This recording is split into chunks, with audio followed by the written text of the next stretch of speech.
Good morning, all the students.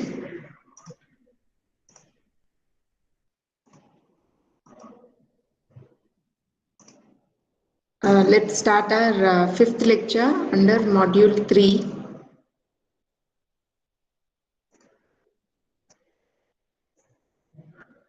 In the previous session, we have seen how to visualize the hypothesis space and how to derive the gradient descent rule.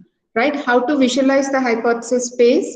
We should represent it as a parabolic shape, where the weights somewhere here on the parabola are away from the global minimum. Means if the weights what are considered at these points, they give large prediction error.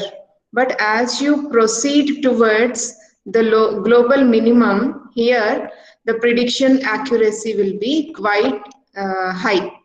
Means the prediction error will be very low. Prediction accuracy is high at this point. That is why we call it as global minimum. Global minimum error. Okay. In terms of error, we call it as global minimum. Somewhere here, if we consider the weights, it is away from the global minimum. So the prediction error will be very high. But as it approaches the global minimum, by adjusting the weights and also the learning rate, initially the learning rate will be higher, but as it approaches the global minimum, it should be careful to reduce the learning rate and see that it will not overshoot the global minimum. It will not miss the optimal solution. Okay, so initially the prediction errors, though they are very high with the weights, slowly the weights will be iteratively adjusted. At each iteration, the weights will be adjusted towards achieving lesser prediction error and reach a global minimum error where the prediction error is very, very low. Right? So that is why this surface is represented like a parabola. If you represent it with a straight surface, there will be lots of global minimum, but that is not our solution, right? Our solution is to find the single best hypothesis, not multiple best hypothesis. That is why rather than using a straight picture, we are using a parabolic shape here. Okay, and we also have seen the derivation of gradient descent rule by dou E by dou Wi. Okay, this Wi contains W0, W1, W2, means you are trying to find out what is the effect of each of these weights on the error to reduce the error. Dou E by dou W1, dou E by dou W2, you are partially differentiating this error measure. Error measure means prediction error. Prediction error means the difference between what target label the training example has and what is predicted. Okay, the difference is called as this prediction error. Now, when you're differentiating this prediction error with respect to these weights, you will be able to study the effect of those weights, changing those weights. What is the effect of those weights on the error measure? Okay, that impact you are trying to study by the derivation, by applying the derivation. Because you are studying multiple parameters effect on the error measure, you are using partial derivation. If you study the effect of one single parameter on the error measure, then we can use complete derivation, means full differentiation. But here we are using only partial derivative because you are trying to study the effect of W1, W2 and so on, multiple variables, multiple quotients on the error measure. Okay. Now let us see what is stochastic approximation to gradient descent and how it is different from gradient descent rule what we have learned in the previous class. I have made this class very short, so concentrate students. I will not take too much time before the lunch break. Just concentrate. It will be easily understandable. Gradient descent is an important general paradigm for learning. Correct? The model learns from the training examples, each time adjusting its weights in order to reduce the prediction error. That is how we understood a gradient descent. Gradient descent is reducing the or adjusting the weights in order to reduce the error. Descent means reducing something, reaching towards minimum of something. What is the minimum of something here? It is minimum of the prediction error. Okay, gradient descent is the amount of change that has to be made, to the weights in this case, in order to reach the minimum prediction error. Okay, so in this way it is starting from maximum point where the prediction error is very high, but slowly it is trying to reach this global minimum where the prediction error is the lowest. Okay, so the model is making changes to the weights each time in each iteration in order to reduce the prediction error. So it is trying to make some changes to reduce something, that is called as gradient descent. This is an important general paradigm for learning by the machine learning models. Now it is a strategy for searching through a large or infinite hypothesis space. You doesn't know what is the global minimum. The model doesn't know what is the global minimum. In that case, it has to reach as blindfolded model to the global minimum. And sometimes the hypothesis space may be infinite or large. In that cases, this strategy, gradient descent strategy, will be helpful. Say a person is on Mount Everest, he has lot of options. He is on the tip of Mount Everest. He has lot of options to climb downhill to reach the foot of the mountain, right? What is his best move? His best move may be in lots of directions. Means he has lots of hypotheses. He has lots of considerations at his hand to move forward to reach the foot of the hill. Okay, so what strategy he has to follow? Gradient descent. What is gradient descent? To reduce the error in his step forward to reach his destination to the foot of the mountain. At each step, he is learning something. Means where there is more inclination, where there is more slope, in that way, if he walks, he can reach the foot of the mountain faster. Okay, so he is trying to find out his local best move to reach his global best goal. That is the global minimum in our case.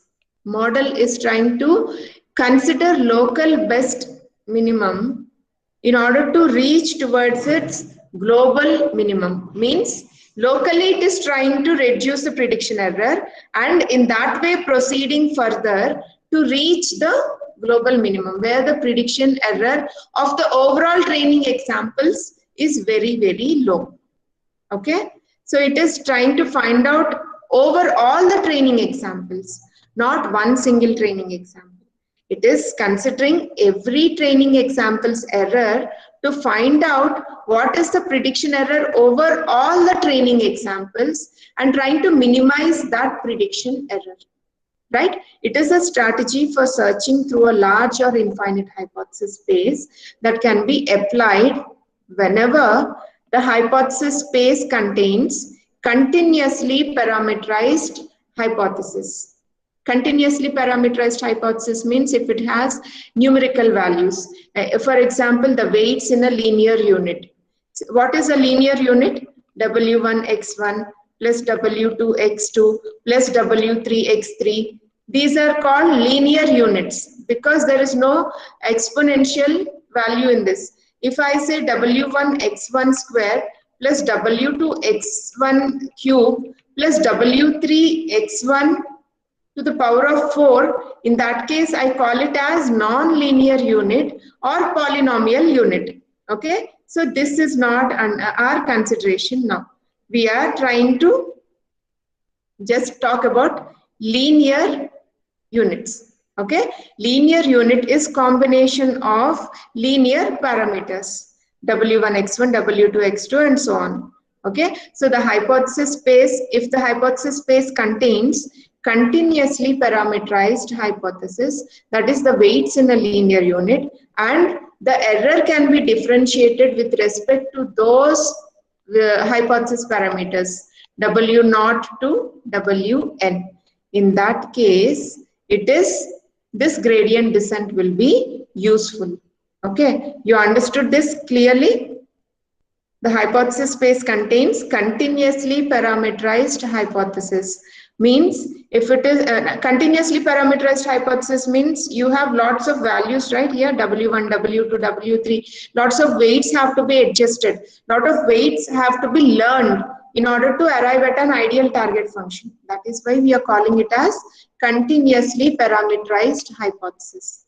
Okay, our hypothesis, our best hypothesis is to find out the ideal weights, okay, which will reduce the prediction error. Ideal weights means something like model weights, which will arrive at less prediction error.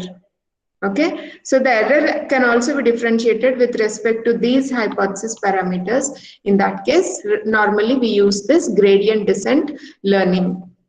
Now the key practical difficulties in applying this gradient descent rule are, what are the practical difficulties? Converging to a local minimum can sometimes be quite slow, right? I'm just drawing a parabola like this, but that case, say when we take Mount Everest case, climbing down the Mount Everest to reach the foot of the mountain, lots and lots of local minimum are available. Yes, in this way if I go, yes, this is my best move. In the other way also this will be the best move. In one another way also it will be the best move. Means I have at each step when I'm climbing down the mountain, different kinds of solutions which are proven to be optimal with the same inclination. Which one to select? That is a practical difficulty, right? So converging to a local minimum can sometimes be quite slow. That is, it can require many thousands of gradient descent steps. And if there are multiple local minima, as I said, if there are multiple optimal solutions on the error surface, in this case what I'm talking is the mountain slope, then there is no guarantee that the processor will find the global minimum. At each step I have different solutions, I move in that direction. Again I have different solutions, I move in that direction. But later it is proven to be not optimal solution, I have to come back, then go in for go further in another direction, go further in another direction. This will make the person climbing down the hill not reach his final destination very quickly. He has to consider lots of alternatives moves, right? In that case, when there are multiple local minimum solutions, when there are multiple local minimum considerations on the mountain slope, in this case the error surface for the model, then there is no guarantee that the processor will find the global minimum. When it will find? Very quickly or after a long time, there is no guarantee. Okay, so these are the practical difficulties when we are applying gradient descent rule. Now, one common variation on gradient descent intended to alleviate these difficulties that are discussed is called incremental gradient descent, or you can alternatively call it as stochastic gradient descent. Stochastic means random, means it doesn't have any deterministic approach. Deterministic means you doesn't know the next step with quite confidence. It is like you're making a random guess. Okay, so when the weight adjustments are done, you're making a random guess but incrementally building the guess, so that that is why it is called as stochastic gradient descent, not deterministic gradient descent. It is not a specification of something with 100% confidence. It is approximation, estimation of something. There is always approximation associated with prediction, right? That is why here we call it as stochastic. Stochastic means estimation, random guess, which may not be 100% correct. Okay, that is called as stochastic. So one common variation on gradient descent intended to alleviate the difficulties is called incremental gradient descent, or we can also call it as stochastic gradient descent. Now let us consider this equation what we have framed in our previous class. Delta Wi means the change that has to be made to the weight in its next iteration in order to reduce the prediction error. How is it calculated? Learning rule multiplied learning rate multiplied by the prediction error associated with each training example. That is why we are taking D belongs to D. Otherwise, we can simply write it as T minus O. That is for all the training examples together, right? But here you are finding out for each training example what is the prediction error multiplied by that particular input parameter for that training example. D belongs to D, where D is each training example and D is set of all the training examples. Okay, this is how we actually calculated the gradient descent. That is the change that has to be made to Wi, that is delta Wi. Whereas the gradient descent training rule presented in the above equation, that is this equation, computes weight updates after summing over all the training examples in D. It is summing up all the training examples that are available in the set of training examples D. The idea behind stochastic gradient descent is to approximate this gradient descent search by updating weights incrementally following the calculation of the error for each individual example. Rather than summing them up, in gradient descent what is done? It will sum up all the errors associated with each training example, and that prediction error is taken,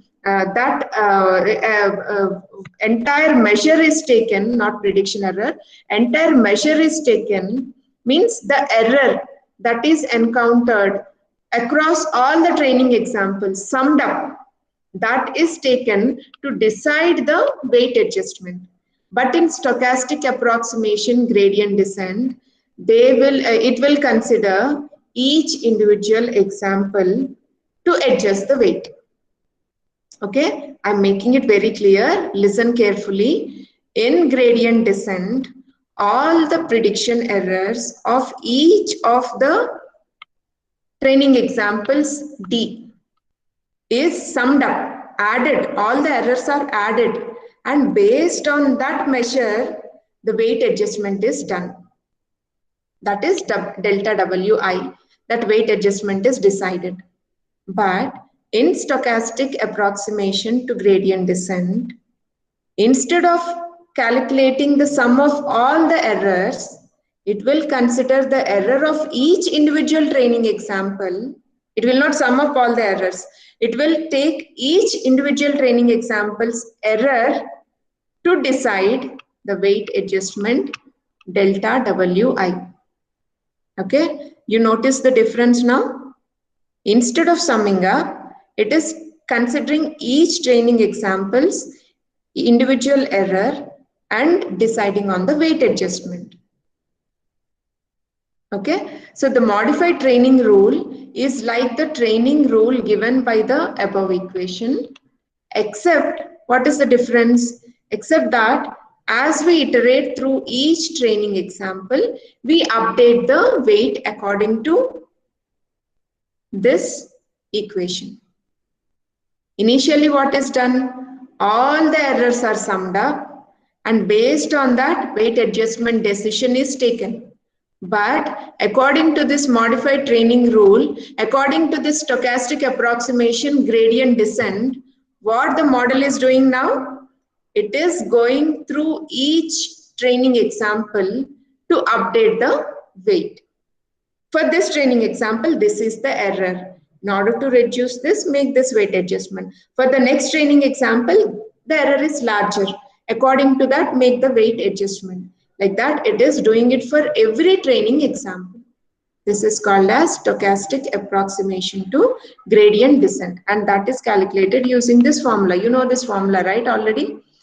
This is used in your perceptron training rule. You remember how is the weight adjustment calculated? Learning rate multiplied by the prediction error multiplied by the input value for the ith input. Okay, that is what is given here. T, O, Xi are the target value, unit output or the output of that particular training example, and Xi is the ith input for the training example in question. Now to modify the gradient descent algorithm to implement this stochastic approximation, equation T 4.2 in your gradient descent algorithm. I have presented you this gradient descent algorithm in the previous class. You remember this part?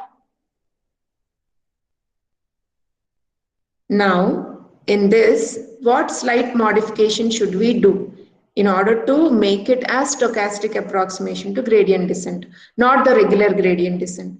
To modify the gradient descent algorithm, to implement this stochastic approximation, to induce the idea of this stochastic approximation into the gradient descent algorithm, what has to be done? What change has to be done? Equation T.42, the equation T 4.2, sorry, that is entirely deleted. Means Wi equal to Wi plus delta Wi. That is entirely deleted from the algorithm. And equation T 4.1 is replaced by this equation. Wi is calculated as Wi plus nu T minus O Xi. Okay, what is the difference? Now you are not calculating delta Wi, you are calculating Wi. Delta Wi is the change in the weights when overall errors are summed up. But this Wi is the weight adjustment that has to be done by considering each of the training examples error, not summing up all the training examples errors. Okay, that is given by this formula. Wi plus, initially Wi will be 0. Initially all the weights adjustments what we have to make initially will initialize, assign a value 0 to it. Plus, what is the actual adjustment? Learning rate multiplied by prediction error multiplied by the input value for the ith training and ith input for the ith value. Okay. Now, one way to view this stochastic gradient descent is to consider a distinct error function ED defined for each individual training example D as follows. This is how we consider the distinct error function. What is this distinct error function? I'm reading this term EDW bar. How to understand this? The error gradient of a particular training example D with respect to the weight vector. Okay, so what are the weights when for this training example a prediction is made and the prediction error is encountered? What are the weights? Check the weights and adjust those weights. Now check the same thing for the next training example. What are the errors associated with that training exam? What are the weights associated with that training example? What is the error that is encountered? See the error, adjust the weights. What you're doing here, for each training example, you're considering the prediction error and adjusting the weights. But in gradient descent, what you have done, you have summed up all the errors, all the prediction errors of the training examples, and then adjusted the weights. But in stochastic approximation, you're considering each training example's error, find its associated weights, adjust them. Again, check the next training example's prediction error, see the associated weights, adjust them. Okay, for each training example, you're doing this. This is called as stochastic approximation to gradient descent.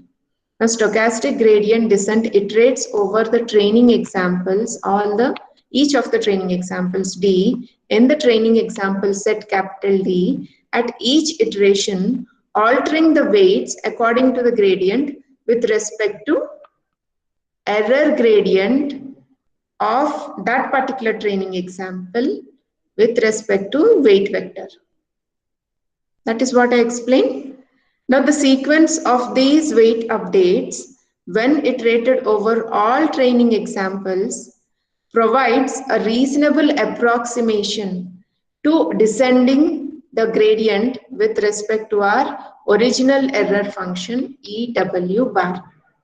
Now what we'll do, you have sequence of these weight updates. For first training example, you have weight update. For second training example, you have weight update. For third training example, you have certain weight update. Now, approximate all these weight updates, right? Approximate all the weight updates that have been done in a sequence, and that approximation is your original error function EW bar, or the error gradient with respect to the weight vector. Did you understand? Before, what we did in gradient descent, we have summed up all the errors across all the training examples and did the weight adjustment. In this case, in stochastic approximation to gradient descent, we have checked each training example's error, prediction error, and adjusted that weights associated. Next example's prediction error, adjust weights associated with that. Now these weight adjustments are available to us. Sequence of weight adjustments are available to us. Say if you have 10 training examples, you have 10 sequence of weight updates. Now approximate means do some aggregating function, something like averaging or finding min max, something like that. Perform some aggregate function to approximate what is the overall weight adjustment. That will actually eliminate the risk of many local minimums and lead the model to reach its global minimum. Okay, this is how some practical difficulties of applying the gradient descent rule can be overcome by using this stochastic approximation to gradient descent. Got it? Now, what are the key differences between standard gradient descent, that is what we learned in our previous class, and stochastic gradient descent, what we learned in today's class? Okay, let us summarize. What are the key differences? In standard gradient descent, the error is summed over all examples before updating the weight. You know that by using sigma function. Whereas in stochastic gradient descent, weights are updated upon examining each training example, right? Each training example is examined, weight adjustment is done, another training example is examined, weight adjustment is done, that sequence of weight updations are taken, approximation is applied over all those sequential updates, and you will get a final error measure or error gradient with respect to the weight vectors. Okay, if you're not comfortable with these terms, error gradient, weight vectors, linear elements, linear equation, refer to the previous videos. I have sufficiently repeated the basic terminologies again and again. But still, if you have a doubt, you can refer to the previous videos, or if you don't want to waste your time searching through the videos, you can message me. I'll clearly explain by calling you. Okay? Do not sit with doubt in the class for the next topics, because that will actually, those are coming up topics are very complex enough. But if you understand these basic elements, it will be very easy for you to understand the back propagation algorithm, right? So what is the main difference? In standard gradient descent, the error is summed over all examples before updating the weights, whereas in stochastic gradient descent, weights are updated upon examining each training example. This is what I have been repeating again and again from the beginning of this class. Okay. Now, summing over multiple examples in standard gradient descent requires more computation per weight update. Summing over multiple examples in standard gradient descent requires more computation per weight update step. Right? Every time the weights are updated in the standard gradient descent, it is trying to sum up all the prediction errors and trying to adjust the next weights. That involves lots of computation, right? Summing up, squaring the errors, summing up the errors, halving the, making that particular error into half. All this takes lot of computation. On the other hand, because it uses the true gradient, but what is the advantage with standard gradient descent is it uses the true gradient. True gradient means the overall prediction error. Standard gradient descent is often used with a larger step size, that is the learning rate, per weight update than stochastic gradient descent. But because you have an overall estimation, what is the advantage of standard gradient descent? It can use larger learning rates. It can use larger step sizes, at least in the initial stages, so that it can arrive at global minimum solution as quickly as possible. It will not delay the process. But stochastic gradient can't use larger steps. Why? Because it doesn't know what is the overall prediction error. It just considers prediction error with each and every training example. That is why it should be careful while using larger learning rates when compared to standard gradient descent. Okay. Now, in cases where there are multiple local minima with respect to error gradient of weight vectors, stochastic gradient descent can sometimes avoid falling into these local minima, right? That is our objective actually. That is a driving force. That is the reason where we have formulated our stochastic gradient descent over this standard gradient descent. Okay, so that is being highlighted here in this point. In cases where there are multiple local minima with respect to the error gradient of weight vectors, stochastic gradient descent can sometimes avoid falling into this local minima. The model will not adjust with the local minima because it uses various error gradients of each training examples rather than overall set of training examples. That is delta EW bar.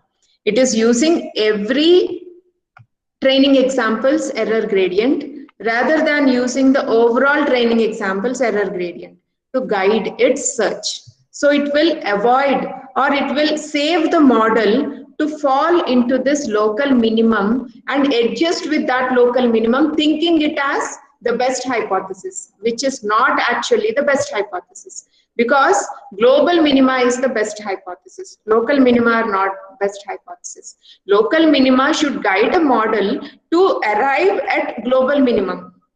Local minima is here also it will get the best solution. Here also it will get the best solution. But that is local minima. It will reduce the prediction error at that particular point, but it is not reaching the overall reduction in the prediction error. This stochastic gradient descent will take care of not falling into the trap of this local minima, and it will guide the model to reach this global minimum. That is where the prediction error is lowest possible. Okay, and that is the use of stochastic gradient descent. The practical difficulties that we encounter in standard gradient descent, like adjusting with local minima, can be overcome by using stochastic gradient descent because it uses the error gradient of each training example rather than overall training example sets error gradient. Got it? Error gradient means error, simply error. Okay. Now in the next class, we'll start learning about multi-layer networks and the backpropagation algorithm. Before going to backpropagation algorithm, we need to understand what is a differentiable threshold unit and the backpropagation algorithm further. Okay. Today I have a quiz. I'll write the question here. What is the main difference between gradient descent and stochastic gradient descent? Can anybody answer? Only this point. Yeah, yes, student. Ma'am, gradient descent takes overall sum of all the errors and it will Very calculate. good. And the Mm. stochastic, that one is take the particular each and every element and then it will Each and calculate. every, not element.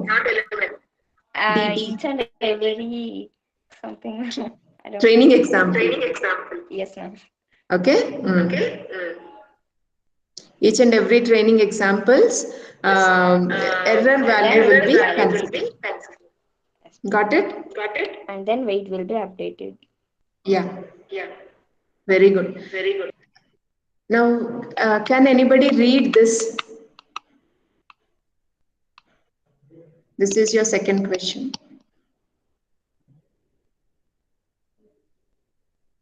Can anybody read this representation? Do not by heart it saying inverted delta E W bar. No. Understand how to read it. Only then you will go forward understanding the topic. Yes. Can anybody read this, students?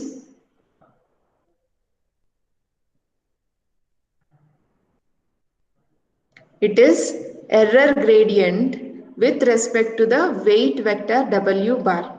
What is W bar? Can you tell me? What will be there in this W bar? What elements do you have in this weight vector W bar?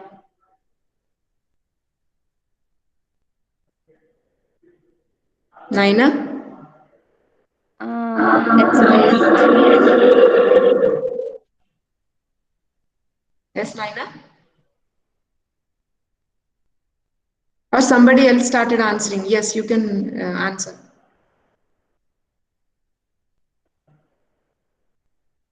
Come on. Who started answering?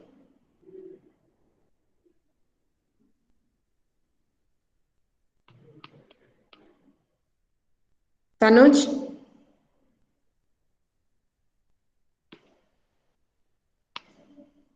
Murugesh?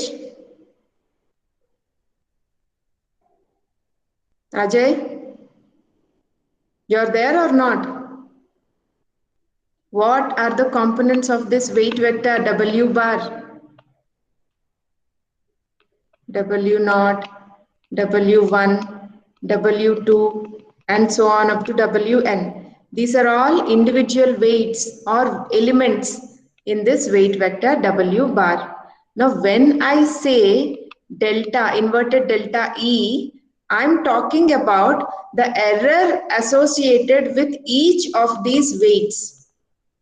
Means the prediction error that each of these weights lead to. Using this set of weights, you're getting a certain prediction error.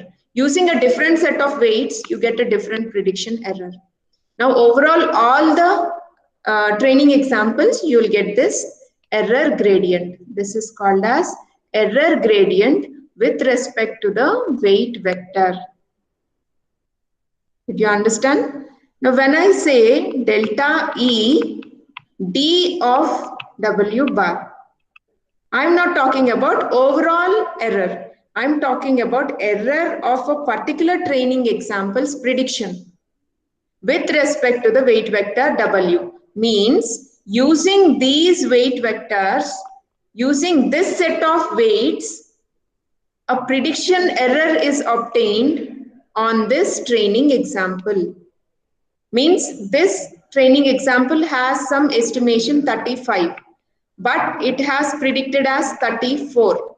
So this prediction, this error gradient over this set of weights, means using this set of weights, it has come up with this error 1 with respect to this specific training example D. Okay, this is how you need to read this term, error gradient with respect to the weight vector. Error gradient with respect to weight vector for a specific training example D, like that. Okay, any doubts still here, students? No, ma'am. Is the topic clear? Yes, ma'am. Good. Students, just go through the textbook once. For exam, you will have second and third chapters completely, and in the fourth chapter, whatever topics we cover till before the exams, you will have for the exam. Okay, I think first two topics can be covered in fourth chapter also. So till there, you'll have for the exams. Go through the textbook. If you have any doubts, ask me. And for basic reference, these slides will be enough. The slides can be taken as it is for preparing your notes. Okay, I haven't made them too complex. So for presenting the basic answers, that will be enough. But to get deeper knowledge, I always suggest to refer the textbook. Okay, we'll meet in the next class.